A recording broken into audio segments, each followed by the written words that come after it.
laughed at. Oh, you would have been laughed at. You'd been carted away by men in white coats. And the resurfacing of the circuit 24 months ago helped the cause, yes. But the pace of development in GT3 racing is unbelievable.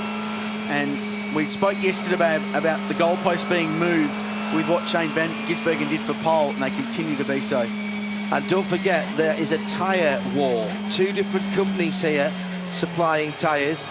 It's not a spec tyre, so you can't be as conservative as you might want to be as a tyre supplier when it's a single manufacturer. And Pirelli have pulled out the stops, bringing the special VLN tyre that was tested last year in Germany for the rounds on the Nordschleife. That's what they've supplied to their customers here. They knew they needed something special to take on the might of Michelin around here. And that is why battles between teams and suppliers are always good for not just the motor racing, but also for us at the end of the day, because this is a laboratory at 300 kilometers an hour for Pirelli, and the Bentley the same for Michelin. Through comes the Grove car.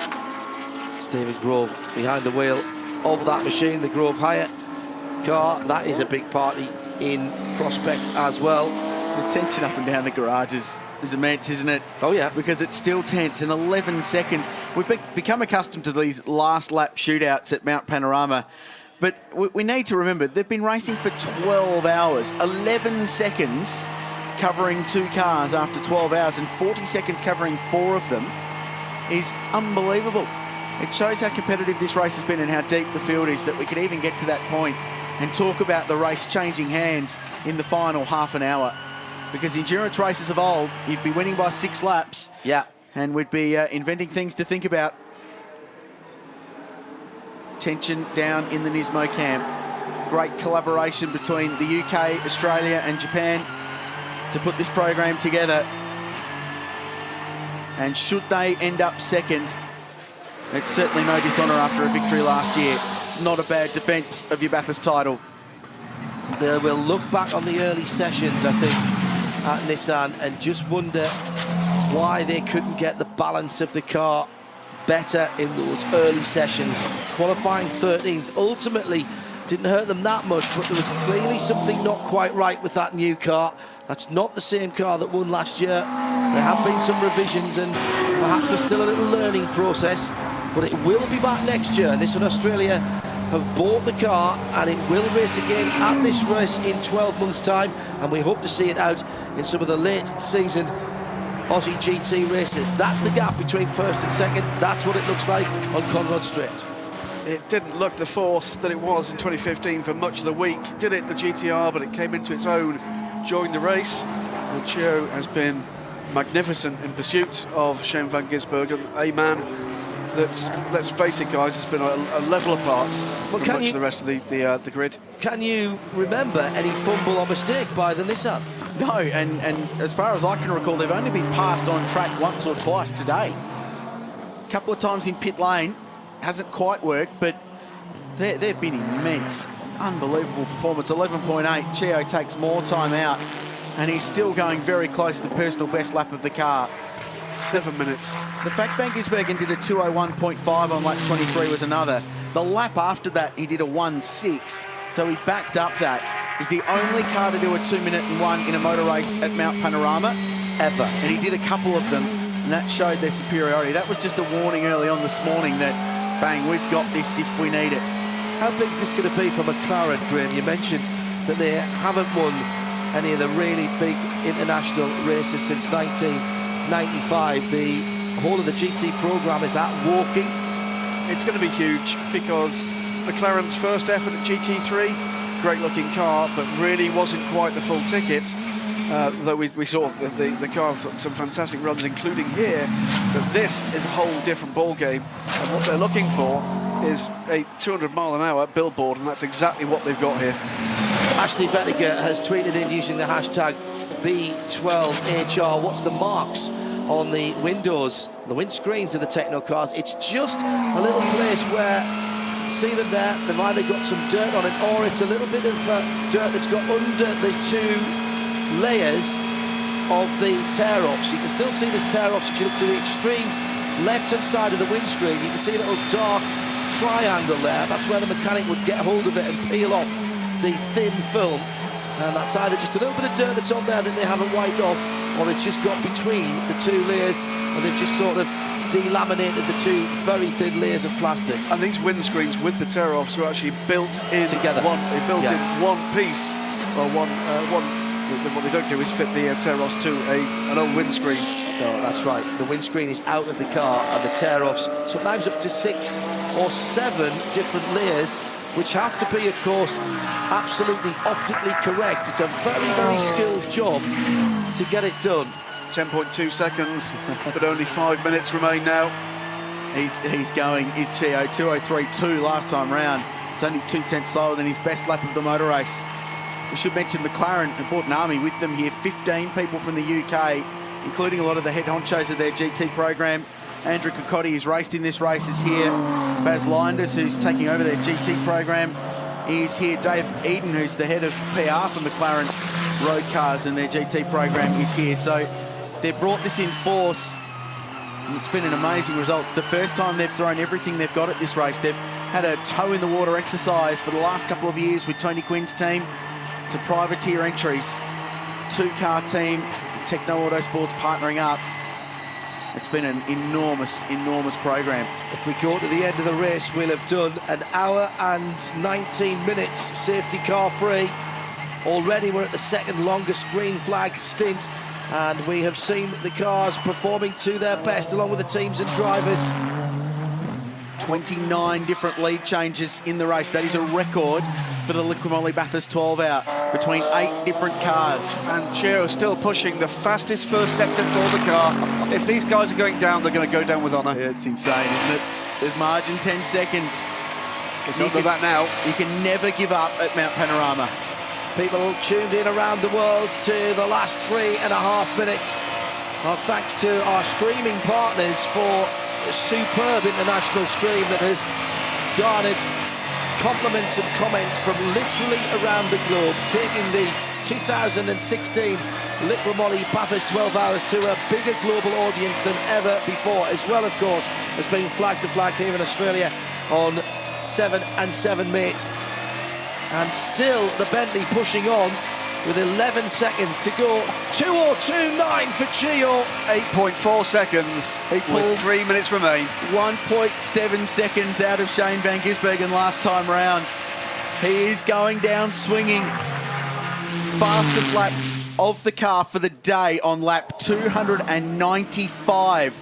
We're on the 296th lap. At the end of this lap, we equal the most number of laps completed in the motor race. This is why this is such a fan favourite. They race with spirit, and Chio's doing exactly that with 2.5 minutes remaining. 2 laps it will take now to complete this motor race. We've had the fastest ever competitive lap in both qualifying and the race. We're going to have the longest distance completed in a 12-hour race on the mountain. This truly has been a record-breaking and new record-setting edition of the race, with more fans to witness it than ever before. That's another one to chalk off, and the 2016 Liqui Moly Bathurst 12 Hours is going into the history books. This event has turned a corner.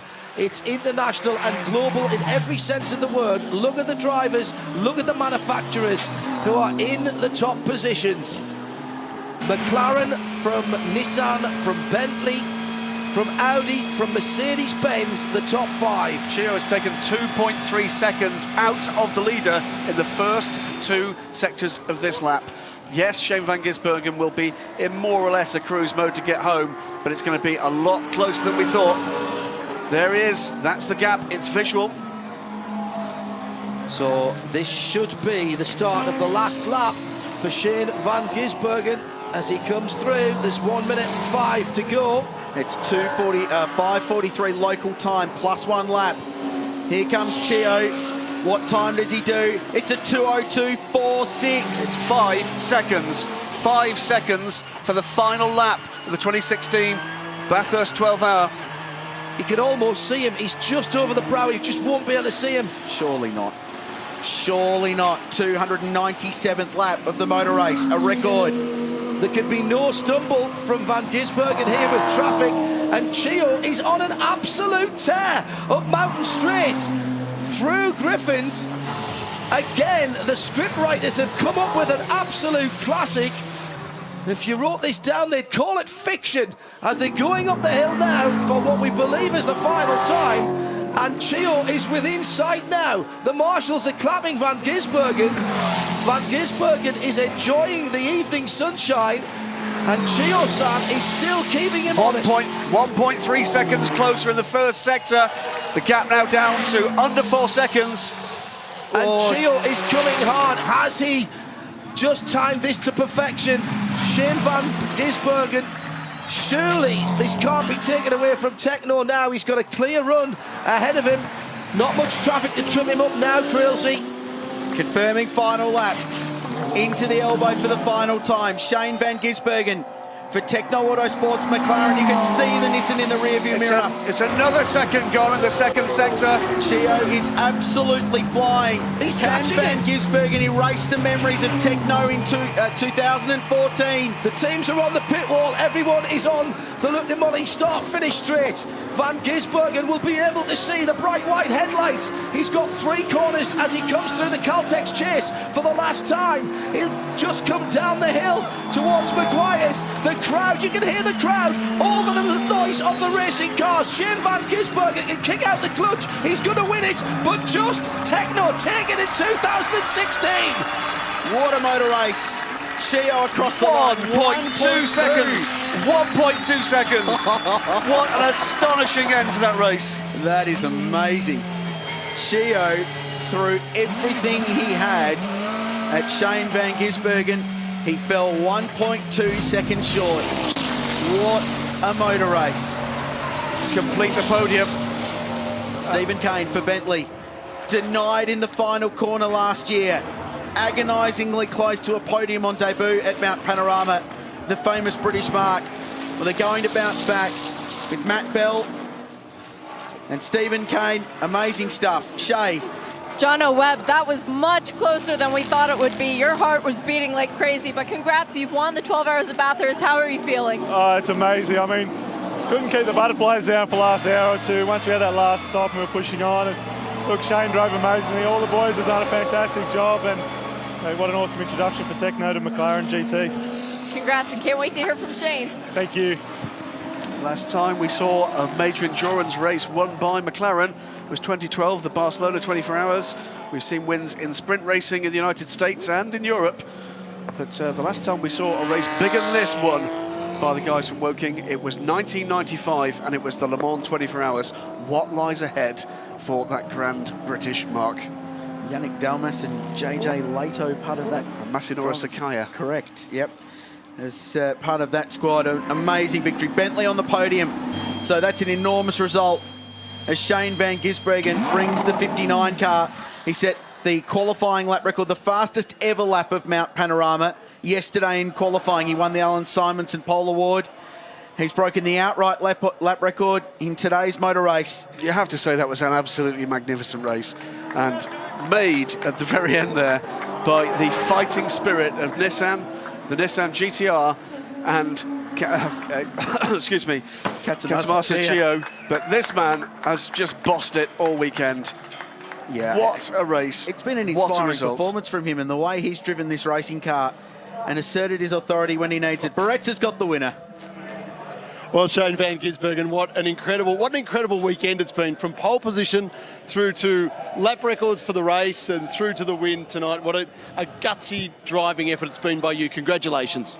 Just thanks to the team. The car has been fastest all weekend, so to win that on strategy and then pace, it's amazing. So thanks to the guys, thanks to Jonathan and Alvaro.